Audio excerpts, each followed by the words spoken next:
이 초대교회 스데반의 순교 이후에 큰 핍박이 일어났습니다. 그 결과 온 성도가 흩어지게 되었습니다. 그러나 그들이 흩어졌으나 그것은 하나님께서 보내신 것이었습니다. 그들의 피난길이 전도길이 되었고 환난과 핍박을 통해서 주님의 복음은 더욱 널리 전파되어 갔습니다. 그들 가운데 오늘 말씀에 등장하는 빌립은 사마리아 성에 들어가게 되었습니다. 그는 그곳에서 그리스도를 전파했습니다. 하나님께서 그를 통해 크게 역사하셨습니다. 그 입술을 통해 말씀하셨고 그의 손을 통해 기적을 행하셨습니다. 사마리아 성에는 큰 기쁨이 가득했습니다. 많은 사람들이 예수를 믿고 세례를 받기 시작했습니다. 그런데 그들 가운데 마술사 시몬도 있었다 말씀하고 있습니다. 오늘 이 시몬은 세례를 받았을 뿐만 아니라 누구보다 열심으로 빌립을 따라다니고 있었습니다. 다른 사람도 아닌 마술사가 예수를 믿고 전도자가 되었으니 얼마나 큰 파장이 있었겠습니까? 이 마술사 시몬은 마술에 타고난 재능이 있었던 것으로 보입니다. 사람들이 시몬의 마술에 놀라워했습니다. 성경은 말씀하기를 낮은 사람부터 높은 사람까지 다 따르며 이르되 이 사람은 크다 일컫는 하나님의 능력이라 라고 말하고 있었습니다. 그는 사마리아 성에 큰 영향을 미치고 있었습니다. 성의 온 주민을 휘어잡고 있었습니다.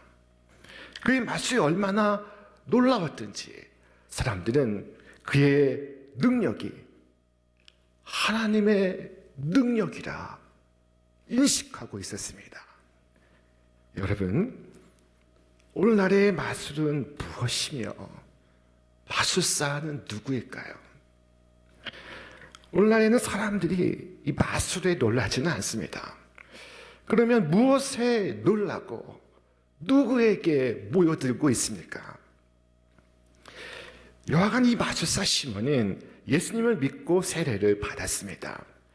그리고 빌립이 가는 곳이라면 어디든지 따라다니며 하나님의 역사를 보고 놀라움을 금치 못하고 있었습니다. 그때 사마리아에서 일어난 이 놀라운 일들이 예루살렘 교회에 보고가 되었고 예루살렘 교회는 2명의 사도를 사마리아에 파송하기에 이르렀습니다. 그 사도는 바로 베드로와 요한이었습니다. 베드로와 요한이 사마리아에 내려가 보니 그들이 예수를 믿고 세례를 받고 있었습니다. 그런데 보니 그들이 아직 성령을 받지 못하고 있었습니다. 오직 예수의 이름으로 물 세례만 받고 있었습니다. 이에 베드로와 요한이 그들을 위하여 기도합니다. 주께서 성령 주시기를 위하여 기도하였습니다. 그리고 한 사람 한 사람 안수하기 시작할 때 성령이 저들 가운데 임하기 시작했습니다. 놀라운 일이 벌어지고 있었습니다. 마술사 시몬이 그것을 보았습니다. 한 사람 한 사람 안수할 때 성령이 임하는 것을 본 이 시몬은 그의 본색을 드러내고 있었습니다. 그가 큰 돈을 가져와서 내가 그 능력을 사겠어 라고 바라는 것이었습니다. 안수하면 성령 받게 되는 그 능력을 내가 삽시다. 돈을 얼마든지 내겠어 라고 말하고 있습니다. 오늘 이 시몬은 성령을 통해 나타나는 놀라운 역사를 바라보고 넋을 잃고 있습니다. 할 수만 있다면 자기도 그런 능력을 갖고 싶었습니다. 그 능력을 얻어서 자신이 오랫동안 해오던 마술을 크게 강화시키려는 욕망이 있습니다. 그래서 돈을 건네며 내가 손을 얻는 자마다 성령을 받도록 내게도 그런 권능을 주십시오 라고 청하고 있는 것입니다. 그에게 있어 돈은 가장 귀한 것입니다. 돈으로 못 살 것이 없습니다. 그는 돈을 내면 하나님의 성령을 부릴 수 있다고 생각하고 있습니다. 이것이 바로 마귀의 사상입니다. 돈만 있으면 땅에 있는 것이나 하늘에 있는 것이나 육에 속한 것이나 영에 속한 것이나 모든 것을 좌우할 수 있다고 믿는 것. 이것이 마귀의 믿음이었습니다. 어느 날 마귀가 예수님 앞에 나타나 말했습니다. 내 앞에 절하라. 그는 세상 부귀 영화를 보여주면서 만일 내게 엎드려 경배하면 이 모든 부귀를 내게 주리라 말했습니다. 그러나 주께서 뭐라고 말씀하셨습니까? 사탄아 물러가라. 기록되었을 때 주 너희 하나님께 경배하고 다만 그를 섬기라 하였느니라. 베드로와 요한은 이 시몬을 무섭게 책망합니다. 네가 하나님의 선물을 돈 주고 살 줄로 생각하였으니 내 은과 네가 함께 망할지어다. 베드로가 무서운 선고를 내리고 있습니다. 여러분, 베드로의 선고가 이 초대교회 얼마나 무서웠는지 아십니까? 아나니아와 사피라가 어떻게 죽었는지 아십니까? 베드로는 돌려 말하지 않았습니다. 얘가 돈과 함께 망할 것이다. 여기서 우리는 깊이 생각할 것이 있습니다. 베드로는 돈으로 살 수 없는 것이 있다는 것을 우리에게 말하고 있습니다. 여러분, 가장 귀한 것은 돈으로는 살 수가 없습니다. 가장 귀한 것은 그러므로 은혜로서 주어지는 것입니다. 저 대기 가운데 공기를 보십시오. 저 따뜻하게 내리쬐는 태양을 보십시오. 저 대지를 적시는 비를, 그리고 땅의 흙과 물을 보십시오. 저 연그러가는 곡식을 보십시오. 모든 것이 하나님의 은혜입니다. 조건 없이 주시는 하나님의 선물입니다. 하나님은 측량할 수 없는 은혜를 아무 조건 없이 주시고 있습니다. 사도 바울이 이에 대해서 무엇을 말씀했습니까? 우리를 구원하시되 우리가 행한 바 의로운 행위로 말미암지 아니하고 혹은 큰 돈으로 말미암지 아니하고 오직 그의 긍휼하심을 따라 중생의 씻음과 성령의 새롭게 하심으로 하셨나니 우리 구주 예수 그리스도로 말미암아 우리에게 그 성령을 풍성히 부어주사 우리로 그의 은혜를 힘입어 의롭다 하심을 얻어 영생의 소망을 따라 상속자가 되게 하려 하심이라. 참으로 아름다운 말씀입니다. 내가 구원받은 것, 내가 죄 씻음 받은 것, 내가 주님의 자녀가 된 것, 내가 영원한 하늘나라의 상속자가 된 것, 이 모든 것이 은혜로 말미암아 주어진 것입니다. 그러나 시몬은 그것을 은혜로 받지 아니하고 돈으로 사고자 하고 있습니다. 그는 사람들이 성령 받는 것을 보고 야, 이거 내가 하면 돈벌이가 되겠구나 생각했습니다. 그래서 돈을 내고 권능을 사고자 하고 있습니다. 베드로는 이 시몬을 험하게 질책합니다. 하나님 앞에서 네 마음이 바르지 못하니 이 도에는 네가 관계가 없고 내 분깃도 없느니라. 시몬에게 마술은 돈벌이 수단이었는데 그는 기독교를 더 큰 마술을 뿌리는 종교로 생각하고 있었습니다. 사람들이 성령 받는 것을 보고 이 마술은 굉장한 마술이라고, 이 능력이 있으면 돈벌이가 되겠다고 생각했습니다. 그러니 여기에 무서운 심판이 임합니다. 내 은과 네가 함께 망할지어다. 참으로 무서운 이야기입니다. 그러면 이제 어떻게 해야 합니까? 사도 베드로의 말은 단순합니다. 그러므로 이 악함을 회개하고 주께 기도하라. 베드로는 시몬에게 회개를 촉구하고 있습니다. 신앙생활에서 회개는 절대적으로 중요한 것입니다.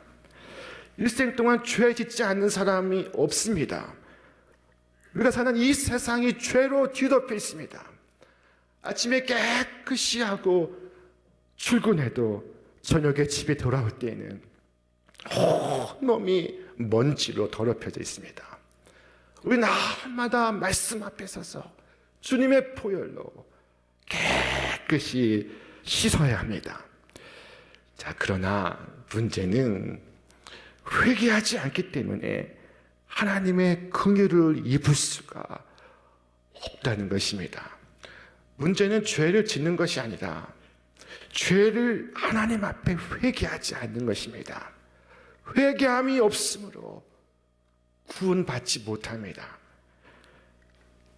지금도 시몬이 있고 시몬을 추종하는 사람들이 있습니다. 시몬주의자들이 있습니다. 여러분, 우리 가운데 이 시몬을 따르는 사람이 있다면 역시 회개하고 돌이켜야 합니다.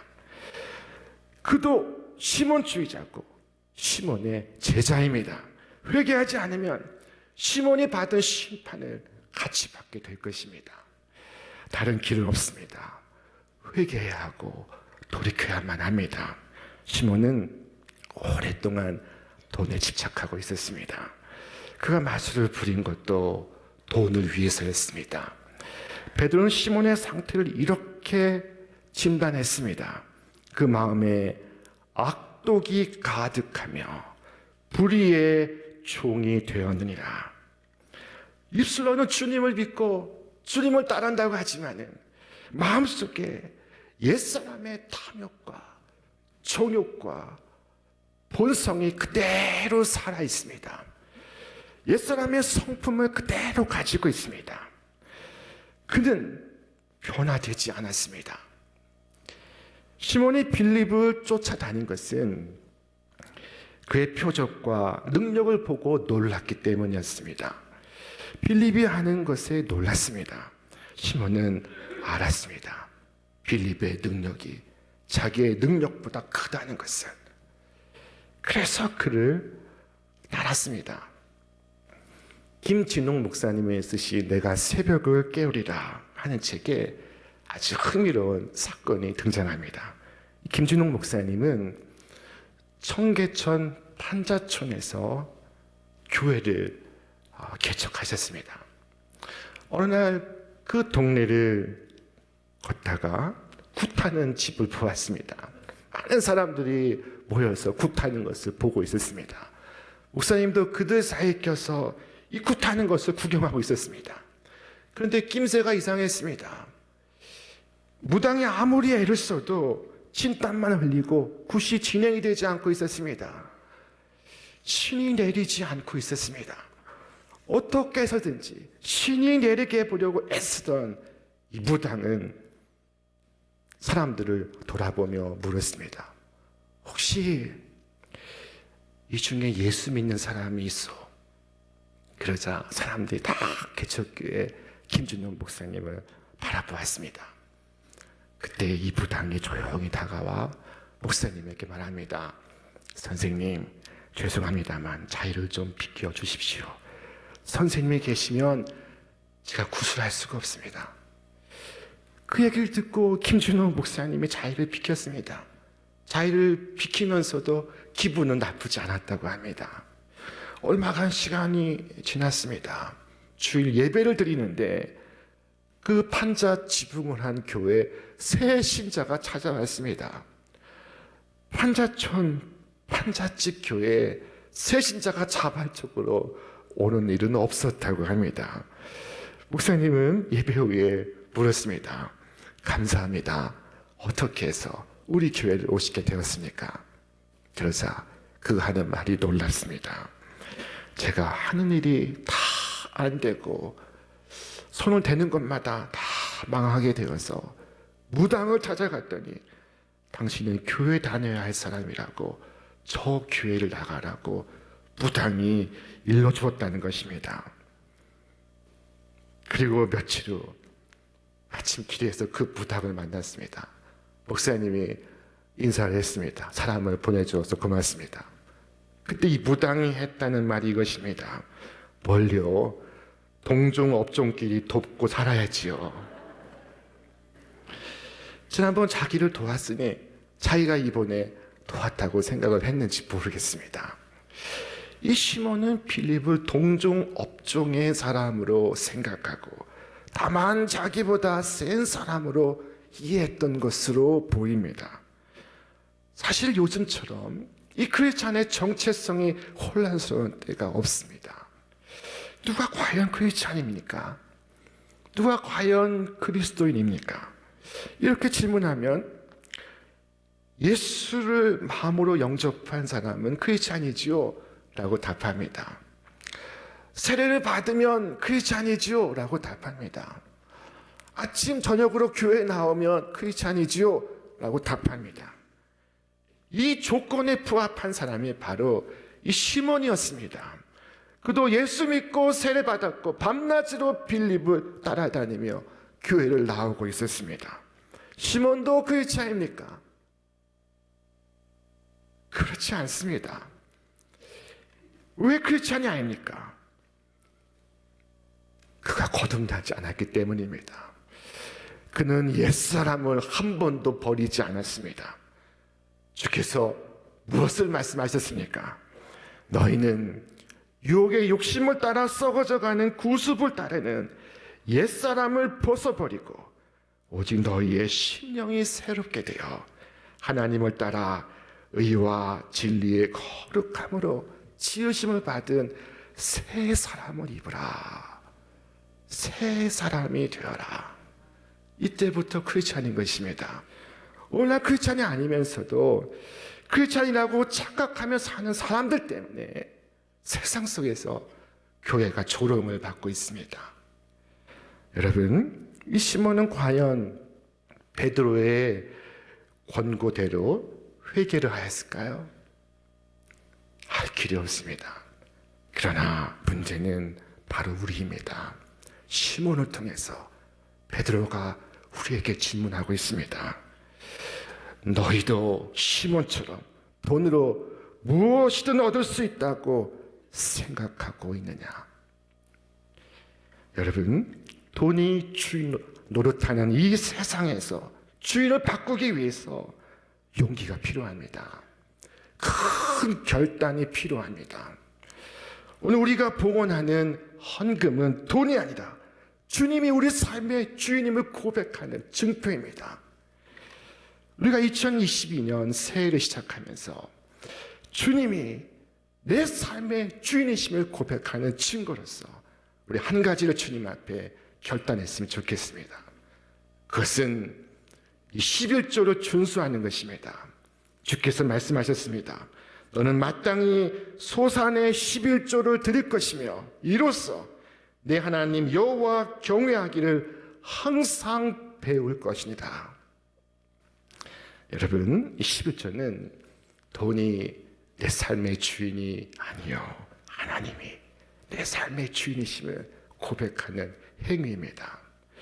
하나님은 그에게 복을 약속하십니다. 하나님은 그를 빈곤케 하지 않으십니다.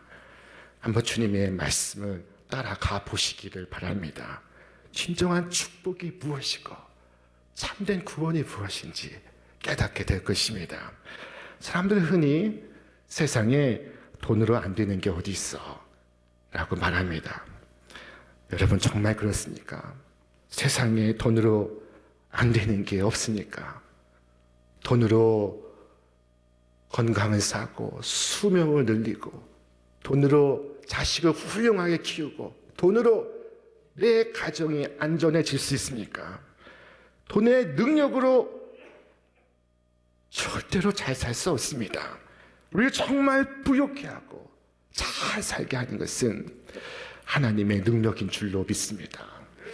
바라건대 돈의 능력 안에서 살기 위해 영혼까지 끌어모으기보다 오직 성령의 능력 안에서 하늘의 기쁨과 자유와 부요를 누리며 살아가시기를 바랍니다. 시몬의 맞술은 사람들을 놀라게 하고 사람들로 하여금 자신을 따르게 만들고 있었습니다. 그러나 사람들의 영혼을 구원하고 천국으로 인도하는 것은 빌립이 전한 복음이었습니다. 오늘도 마찬가지입니다. 사람들을 놀라게 하는 것이 많습니다. 사람들의 주목을 끄는 것이 많습니다. 그러나 우리 삶의 참된 변화와 영원한 생명을 가져다 주는 것은 예수 그리스도의 복음인 줄로 믿습니다. 예수 그리스도만이 나의 운명을 바꿀 수 있습니다. 예수 그리스도만이 우리를 괴롭힌 더러운 귀신을 쫓아낼 수 있습니다. 영혼이 잘된 같이 범사가 잘되고 강건하게 되는 하나님의 축복은 예수 그리스도께서 우리에게 주시는 것입니다. 또한 우리 주 예수 그리스도께서 모든 믿는 자에게 성령을 주시고 있습니다. 이 시몬이 받지 못한 것이 이 성령이었습니다. 베드로와 요한은 사마리아 사람들에게 성령 주시기를 하나님께 기도했습니다. 그들은 성령이 왜 필요한지, 성령의 필요성에 대해서 누구보다 잘 인식하고 있던 사람들이었습니다. 그들은 예수님을 3년이나 믿는다고 따라다녔습니다. 예수님의 제자로 훈련을 받았습니다. 그러나 오순절날 성령 받기 전까지 그들은 무기력했습니다. 주님을 모른다고 부인했습니다. 배신했습니다. 성령 받고 나서야 비로소 그들의 삶의 변화와 능력이 나타나기 시작했던 것입니다. 우리 중에도 예수 믿고 구원받았지만 성령이 무엇인지 모르는 분이 있다면 사도 바울의 질문에 귀를 기울이시기 바랍니다. 너희가 믿을 때 성령을 받았느냐? 오늘 교회에서 많은 문제는 이 성령 받지 못했기 때문에 일어나는 문제입니다. 성령을 체험하면 인본주의적 그리스도인이 영적인 그리스도인으로 변화합니다. 성령을 체험하면 삶의 불평과 원망이 사라지고 기쁨과 소망이 싹트기 시작합니다. 성령을 체험한 12명의 사도는 완전히 달라졌습니다. 그들은 담대한 신앙을 갖게 됐고 세상을 뒤흔드는 사람이 되었습니다. 여러분, 우리 모두 성령 받기를 사모하시기 바랍니다.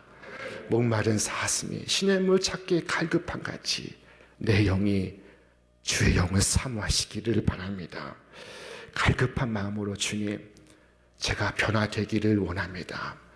제가 능력 받기를 원합니다. 주의 성령을 부어 주시옵소서 구하시길 바랍니다. 그때 불과 같이 바람과 같이 임하시는 성령을 체험하게 될 것입니다. 주시면 좋고 안 주셔도 괜찮습니다. 이렇게 구하면 절대로 성령을 경험하지 못할 것입니다. 오늘 성령을 받아서 세상의 근심과 걱정을 떨쳐버리고 마음의 어둠을 몰아내고 담대한 복음 증거자로 승리하는 삶을 살아가는 우리 신촌의 모든 성도들 되시기를 주님의 이름으로 축원합니다. 성령으로 충만할 때 내 마음의 평안과 즐거움이 넘칩니다. 내 힘과 능력으로 할 수 없는 놀라운 일들을 감당하게 될 것입니다. 우리를 넘어뜨리는 원수 마귀를 이기는 길은 성령의 도움밖에 없습니다. 2022년 새에 하나님의 은혜 안에서 성령의 능력 안에서 늘 승리하는 삶을 사시는 여러분과 제가 되시기를 주님의 이름으로 축원합니다. 축원합니다.